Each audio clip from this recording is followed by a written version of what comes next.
major 7th, G dominant 7th, C minor 7th. 3 different types of chords, a major 7th, a dominant 7th, and a minor 7th chord. If we want to play 6 of the 7 chords of the key of C, we only need that one shape.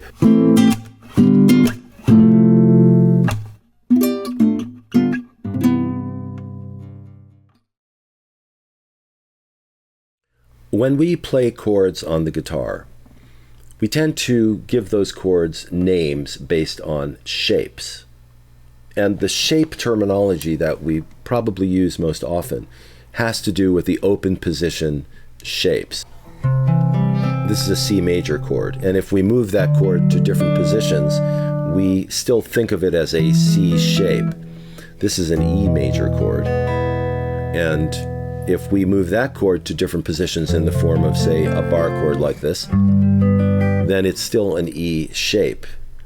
And even the term bar chord, that's a guitar-based term that describes a shape, a way, a physical way of playing the chord. Terms like E-shape chord or C-shape, these refer to physical ways of playing the chord. This is not musical terminology. Bar chord is not a musical term. It is a physical term. It mechanically describes what you're doing when you play the chord.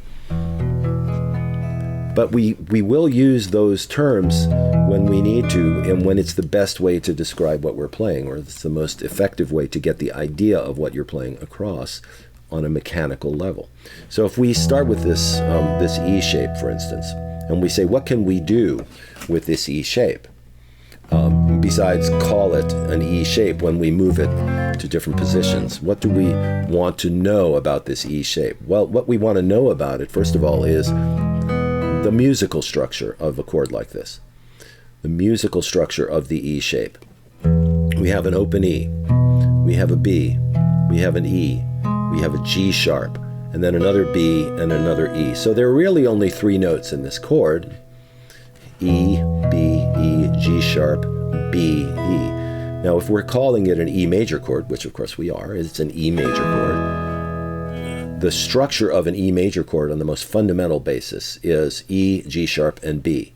The root, the third, and the fifth of the chord, E, G sharp, B. And so if we even have just one of each of those notes, we are playing an E major chord. So here we have an E, a B, an E, and a G sharp.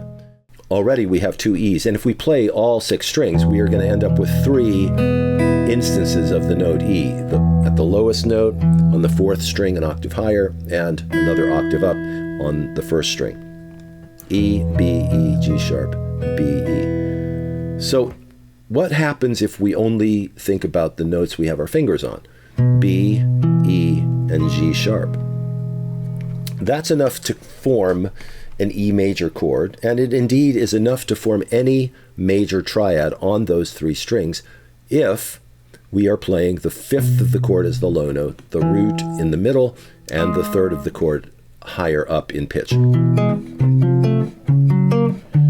All of these are the same type of major chord, and the name that we give that chord in standard basic music theory terminology is a second inversion major triad, which means that by starting with the root triad, root, third, fifth, taking the root, moving it to the top, which pushes the third to the bottom. The third is followed by the fifth is then followed by the root, and that is the first inversion. The second inversion is we take the third and move it to the top. The fifth falls to the bottom, followed by the root, and of course followed by the third again on top. It is a cycle of root, third, fifth, root, fifth, root, third. So the root will follow the fifth, the third will follow the root, the fifth will follow the third, the root will follow the fifth, and so on. These are standard triad inversions. And the same is true of our A major chord. It is root, fifth, root, third. And the same is true of our D major chord, which starts out as root, fifth, root, third, But again, when we take only the fingered notes, we have a fifth, a root, and a third for the A major shape, a fifth, a root, and a third for the D major shape. The C shape and the G shape start out root, third, fifth. The G chord is root, third, fifth. The C chord is root, third, fifth in its lowest and then the next highest and the next highest note. It follows the basic triad form, but the E chord, the A chord, and the D chord are root, 5, root, so they're different. And when we only play the fingered notes in the E chord, we'll just stick with the E chord for now rather than trying to tackle all of them. But the E chord does something very interesting, and in other words, this fifth, root, third shape on these strings in this shape, and especially when we add one more note. When we add one more note, we have a seventh chord, fifth, root, third, seventh, and that we can start out by calling that an E7th shape.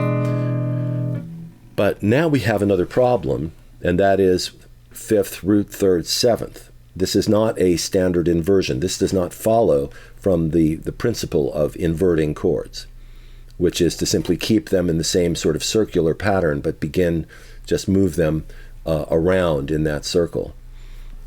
In other words, if we started out with an E seventh chord like this, and we went E, G sharp, B, the seventh would be D, E, G sharp, B, D, the D starts out at the top, and if we put the fifth on the bottom, followed by the root, followed by the third, but we keep the seventh on the top, well, we're not playing by the rules here of inversions. But it does have another name in a kind of jazz theory, where you count from the top. You start from the high note, and you say, okay, now the high note is note number 1, descending, and the next note down is note number 2, descending.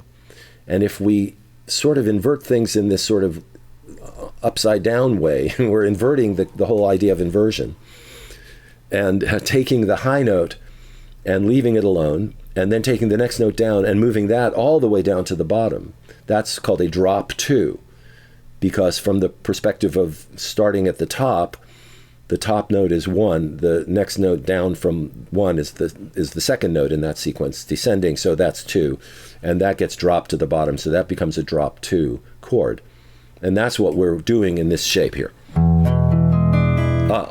Only the fingered notes. That's a drop 2 voicing. And we can call it that. We can say drop 2, and that makes sense musically, and piano players will understand that. But we still want to think about the shape a little bit, right? We still want to define it based on the shape, because that shape will do something very interesting. If we move that shape to the next 4 strings, what do we have? We have a different type of chord. On these 4 strings, this shape that is a dominant 7th chord on those 4 middle strings becomes a minor 7th chord. A minor 7th chord, a dominant 7th chord, the same shape. This is a G dominant 7th. This is a C minor 7th. We get one more chord out of this shape. This is a major 7th, the 4 lower pitch strings. D major 7th, G dominant 7th, C minor 7th. 3 different types of chords, a major 7th, a dominant 7th, and a minor 7th chord. It is giving us all 3 types of chords that we need to play 6 of the 7 chords of a diatonic key. In other words, if we want to play 6 of the 7 chords of the key of C, we only need that one shape. And we're talking about 7th chords here. 7th chords, root 3rd, 5th, 7th, C major 7th, D minor 7th, E minor 7th, F major 7th, G dominant 7th, A minor 7th. And then B minor 7 flat 5 is the only thing left. So C, D, E, F, G, A. C, D, E, F, G, A. C, D, E, F, G, A.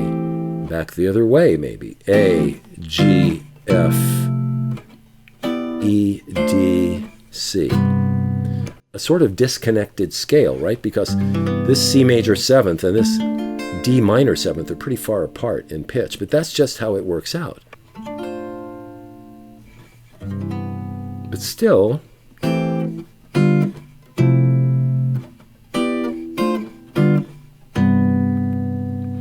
there's something there. There's something we can use there. Well, just the geometry of it. Just look at the way these chords are distributed on the fretboard. Like this one here, this D minor 7, that's a 2. G dominant 7, that's a 5. C major 7, that's a 1. 2, 5, 1. The connection between them here is really quite simple in the key of C. We've got the 7th fret as the root note, the 5th fret as the root note, and the 3rd fret as the root. Remember, the root is on the 3rd finger here in the center of the chord. 2, 5, 1. And then we have a 6, and then a 5, and then a 4. So this idea now is, it kind of leads to 2, 5, 1, because this is a sort of a leading phrase. La, la, la, down the scale. From 6 to 5 to 4. The positions of these funnel chords on the fretboard follow an interesting symmetry. The 6-5-4 pattern follows a diagonal path that intersects the 2-5-1 pattern. Notice how both patterns revolve around the dominant chord. We can think of this as the core geometry of the funnel chord structure.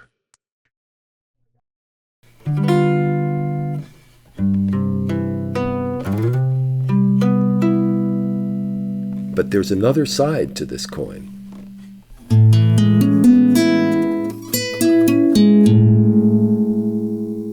If you take a funnel and you rotate it 180 degrees, it becomes a hat. Let me take a step back. Funnel, hat. Now we're talking about a chord form that we have identified as an E shape. And we're talking about how that E shape can become 3 different chords. And we are talking about no longer calling it an E shape. And we have another option. We can call it a drop 2 chord. This is a drop 2 chord. That's the type of inversion it is. It's a specific type of inverted chord where, in this case, the root is not the low note. In this case, the 5th of the chord is the low note, followed by the root, followed by the 3rd, followed by the 7th. And without going into detail about what that entails, what that really means to talk about drop 2 chords, because this is also a drop 2 chord. And in this case, the root is on the bottom. This is the root note. That's a C. And so we have the root, the 5th, the 7th, and the 3rd. We have a C, we have a G, we have a B, and we have an E. And yes, that is also a drop 2 voicing, an inversion, again, of a kind of drop 2 chord. And again, what really matters here is not whether it's a particular voicing of a particular type of chord by a particular method. What we want to concern ourselves with is one simple idea. The shape that we're playing can be the same chord, the same type of chord, C major 7th, C major 7th, when we rotate it 180 degrees on the grid.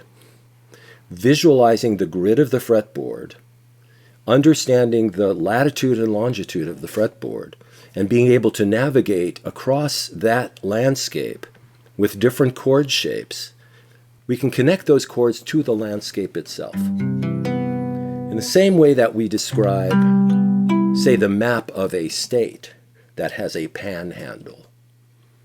I'm here in San Francisco, and there's Golden Gate Park, and it has a panhandle. Now, nobody is thinking that is a pan with a handle. It's a metaphor. It is an idea that connects the shape of something to a familiar object. And so if we were going to connect this shape to a familiar object based on its footprint on the grid of the fretboard, what object would it be? Now, I submit that this is a funnel. This is a funnel. You know, we pour the notes into it, and it focuses them into a particular sound, channels those notes into a particular sound, this funnel. And this shape is geometrically the same as this. This is C major 7th, rooted on the 5th string, 3rd fret. This is C major 7th, rooted on the 6th string, 8th fret. And this is a funnel. The shape is a funnel. And this shape is an upside down funnel. And when you turn a funnel upside down, so the wide side is on the bottom, you can put it on your head and call it a hat. A funnel becomes a hat. Just for purposes of visualization, the funnel becomes a hat. And when the funnel becomes a hat, on those strings, it becomes a different major 7th chord voicing. So we can call this funnel a drop 2 second inversion, and we can call this hat a drop 2 root voicing. Second inversion, root voicing.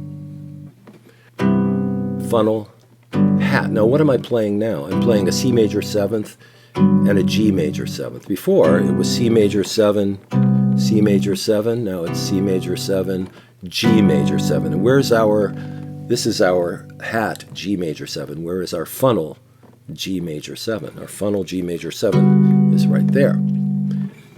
G major 7, G major 7, C major 7, C major 7, G major 7, G major 7, C major 7, C major 7. So we have a funnel and we have a hat for any major 7th chord on those 4 strings. The top 4 strings become minor 7th and minor 7th. Funnel, minor 7th, A minor 7th. Hat, A minor 7th. Funnel, hat. Both A minor 7th. Now remember, this is exactly the shape that we were using down here for major 7ths. Exactly the same. Exactly the same. C major 7. A minor 7. C major 7. A minor 7. I'll do that one more time. C major 7, funnel. A minor 7, funnel. C major 7, hat. A minor 7, hat. Now going between the funnel and the hat, you may notice that there are certain commonalities, not just in the shape of the chord on the grid, but in the fingering itself. Because even though one is sort of upside down from the other, your fingers are essentially doing the same thing in both shapes. For instance, let's go back to our C major 7th funnel. So we have our 2nd and 3rd finger playing the 5th and the root, and we have our 1st and 4th finger playing the 3rd and the 7th. So that is a perfect 5th between those 2 fingers, and a perfect 4th between those 2 fingers. We have perfect 4th, perfect 5th, perfect 4th on those 2 strings, perfect 5th on the next 2 strings around this symmetrical pattern.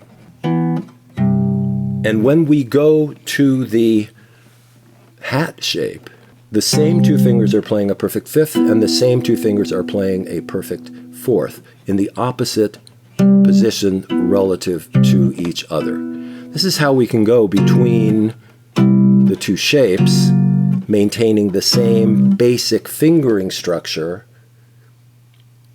but upside down, inside out, rotated 180 degrees. This is a C major 7th funnel. Let's isolate the perfect fourth and the perfect fifth. Now we'll go to an F major 7. Pay attention to the fingering indicated by the numbers on the notes.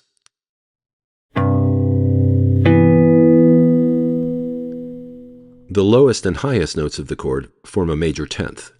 The two middle notes are a major 3rd. That major 10th shifts up and down a whole step between the two chords, while the middle notes remain the same in both.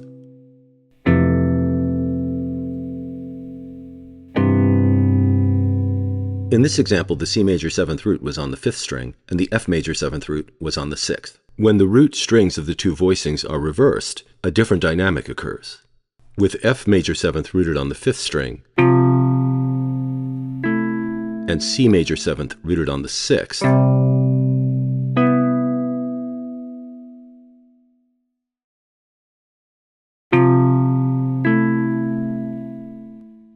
we still find a major 3rd as the middle two notes of both chords, this time F and A, and a major 10th of C and E, comprising the lowest and highest notes. But now the major 3rd will shift from F to G, while the C major 10th remains in place. But the two major 7th forms are not the only overlapping hats and funnels. There are some interesting connections between the major 7th forms on the bottom strings and the minor 7th forms on the top 4 strings.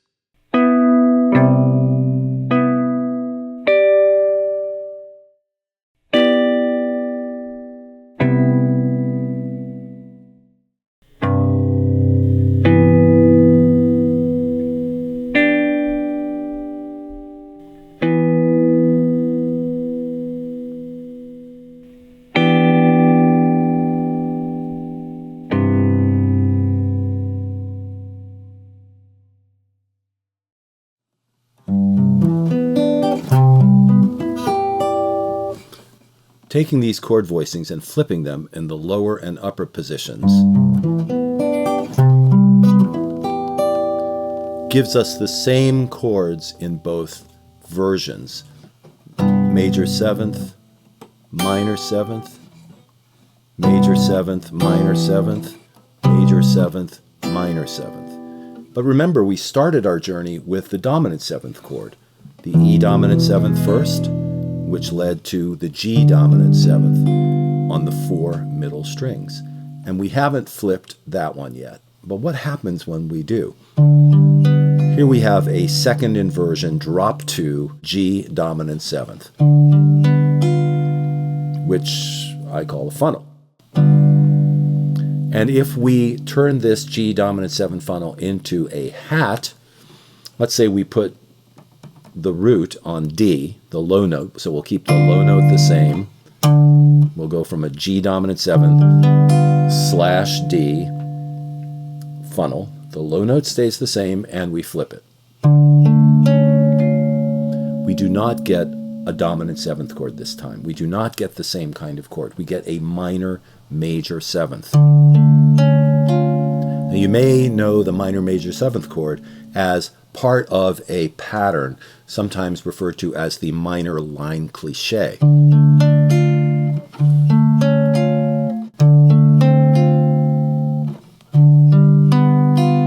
There's a lot of things you can do with that. It moves around.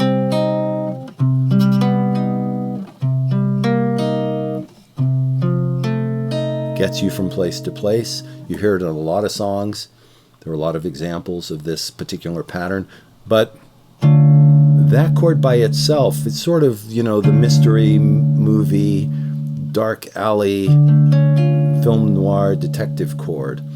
And it has a place in the musical vocabulary, and it's a chord you might find actually in a key that features melodic minor in its structure, a minor key.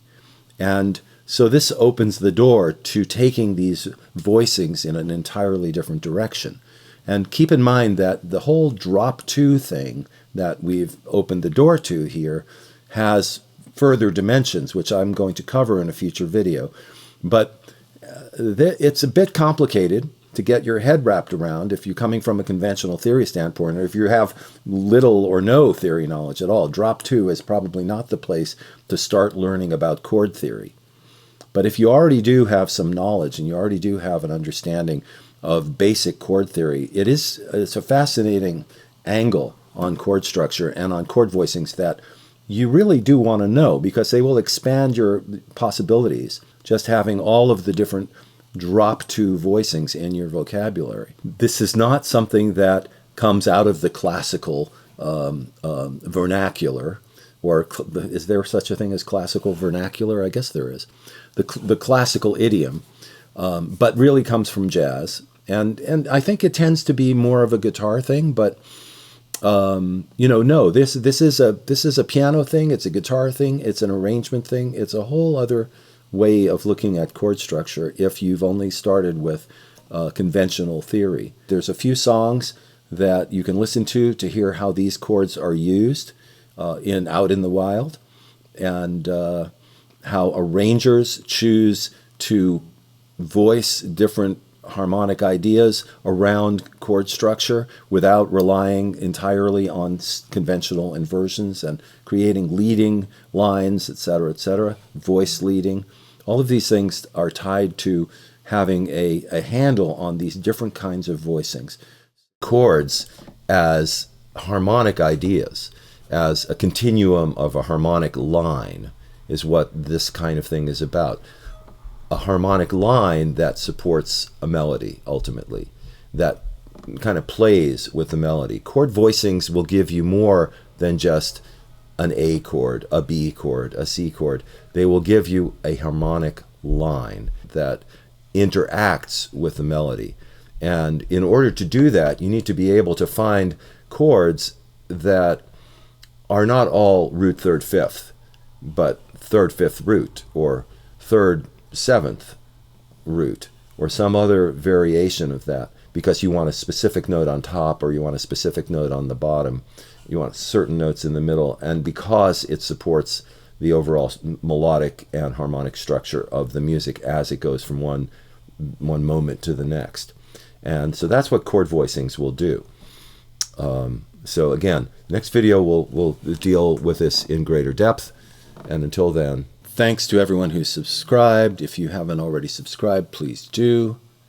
If you have any thoughts or any questions or anything you want to say pertaining to this subject, please comment below, and I will see you again soon.